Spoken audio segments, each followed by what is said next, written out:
Good morning and welcome to Rising. We've got a great show for you today. Hello, Niall. Nice to see you from whatever corner of the building you're in. I'm not quite sure where that other room is. Good to see you too, Robby. And sorry, we are remote rather than side by side, but looking forward to the show.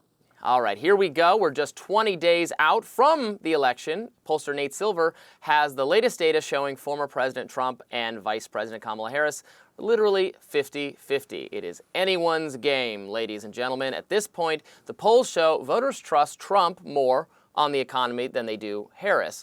A Reuters Ipsos poll found Trump sits at 45% support on the economy compared to Harris's 40%. Trump sat down for an interview with Bloomberg where he was confronted on his economic plans by Bloomberg editor-in-chief John Micklethwaite. Let's watch. You are making all these promises. Latest one was car loans. You're flooding the thing with giving giveaways. But we're going to grow. I was actually quite kind to you. I used 7 trillion. The upper estimate is 15 trillion. People like the Wall Street Journal, who's hardly a communist organization, yeah, but you don't know. They have criticized you on this as well. You are running up enormous debt. What does the Wall Street Journal know? I'm meeting with them tomorrow. What does the Wall Street Journal know? They've been wrong about everything. So have you, by the way. You've been wrong about You're trying to turn this. You're trying to turn this. You've been wrong about it. No, you're trying to turn this into debate. There are it's business not a debate. people. There no, are but you're wrong. People. You've been wrong all your life on this stuff. As part of his economic plan, Trump's been offering up new tax cuts to nearly every group of voters. Many fear those cuts will swell the nation's nearly $36 trillion national debt. The Committee for a Responsible Federal Budget recently projected that Trump's economic agenda could cost $15 trillion over a decade. Trump insisted throughout the Bloomberg interview, though, that surging output would cover the cost of his plans, and that he's very good at mathematics. Let's watch. And what about consumers, people out there? They're going to be the biggest beneficiaries. Yeah, critics say your tariffs will end up being like a national sales tax. Nope. The countries will pay. If you have America at the moment has $3 trillion worth of imports, you're going to add tariffs to every single one of them. That is going to push up the cost for all those people who want to buy foreign goods. No. What's going to happen? Simple mathematics, President Trump. It's not. Yeah, it is, but not the way you figured. I was always very good at math. Trump was also pressed on whether he'd break up Google. Let's watch. Should Google be broken up? I just haven't gotten over something the Justice Department did yesterday, where Virginia cleaned up its voter rolls and got rid of thousands and thousands of bad votes, and the Justice Department sued them that they should be allowed to put those bad votes and illegal votes back in and let the people vote. So I haven't gotten over that. A lot of people have seen that. They can't even believe it. The question is about Google, President Trump. Yeah, look, Google's got a lot of power. They're very bad to me, very, very bad to me. I mean, I can speak from that standpoint. Now, while Harris might not be doing so hot when it comes to the voters and the economy, she does seem to have the trust of white women. Let's take a look at CNN celebrating those numbers.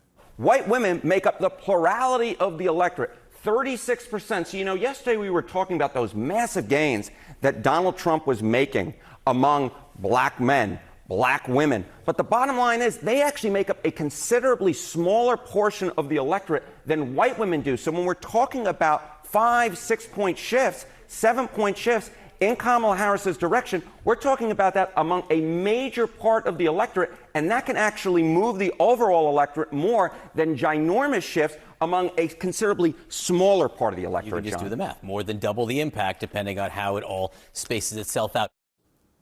So of the clips we just played, I think I was most struck by Trump feuding not just with the Bloomberg News host interviewing him, but also the Wall Street Journal, which, as the host pointed out, is not exactly communist, has been a bastion of conservative thought for many, many years. It really does show you what a break from some of the orthodox thinking in the Republican Party Trump represented on not just foreign policy, but also on economics. Now, it's nothing really new in Republican circles to, argue for tax cuts and then end up not pairing those with spending cuts and thus, increasing the deficit. This is, I would argue, a defect of Republican thinking, even though I'm totally in favor of tax cuts, tax elimination at every level. I believe it should be also paired with deep cuts to spending so as to not grow the deficit. But under Republicans, you get runaway government spending and maybe tax cuts. And then under Democrats, you also get runaway government spending and you don't have the pretense of tax cuts. Yeah, I mean, one of the difficulties with this is the idea that Trump and others who hew to similar views are putting forward is a kind of all gain and no pain kind of idea, right? Where you just say, well, we'll cut taxes on this, we'll make tips tax exempt, bit of a tongue twister, we'll make overtime pay tax exempt, and we won't really see or try to find any way to plug the hole in the country's finances that creates. That is a big departure, obviously, from fiscal conservatism, and the assumption is that there will be a day of reckoning that comes at some point if you stick with that view. But it's very much in keeping with, I think, Trump's general view of a lot of things, where he just wishes to hand things to people or to make himself popular, and he doesn't particularly care or doesn't particularly bother him what the consequences may be. It certainly doesn't bother him if he breaks with Republican orthodoxy on these kind of matters. Yes, indeed. He doesn't care if he does that. He's also broken with what was economic sort of standard thinking across the board on tariffs. In fact, I would say that Democrats maybe used to be the somewhat more tariff-inclined party if we're going back to the 90s and previously. Of course, now if you're skeptical of tariffs, as I actually am, I do agree that tariffs will end up being mostly a tax on consumers. You really do have nowhere to turn, because one of the things that there's continuity between Trump and Biden on is actually tariffs. It's slightly different tariffs, what they want to put tariffs on, of course. But yes, I worry that, while I agree that China is a geopolitical rival, and we have to be cognizant for national security reasons of having too many of our goods manufactured there. Again, that's national security. That's not economics. We're still taking a hit to do that, because you end up raising the prices for consumers at a time where the high prices of goods is the number one concern of voters. So I am a little skeptical of that policy, but of course that policy is somewhat popular on both sides. I think if we stop taxing tips, I'm not going to say that's a bad idea, but are we all going to just start working for tips then? Let's go to a tipping model for television, internet hosts is, I think, what we should do if that becomes the law. I think we want the comments section to weigh in and throw a few dollars in the bucket. But look, here's the serious point I'd make on the tariffs question. It's not even particularly an ideological point. Trump, whether you love him or hate him, can be pretty good actually at identifying things which are legitimate problems. And in this case, the tariffs thing is an answer to the legitimate problem of the hollowing out of American manufacturing, the deindustrialization of parts of America, unemployment or low-wage jobs and all that. The problem does exist. The question is the solution in any sense a serious solution or one that might work? And the vast bulk of economists, whatever their ideological positioning, seem to think not, for the reason that you cited, Robby.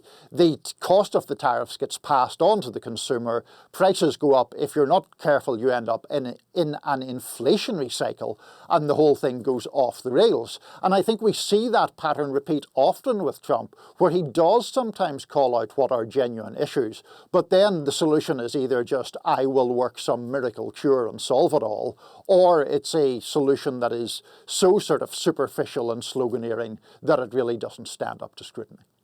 Indeed. Well, coming up next, Kamala Harris made an appearance on Charlemagne the God's show. We will dig into that.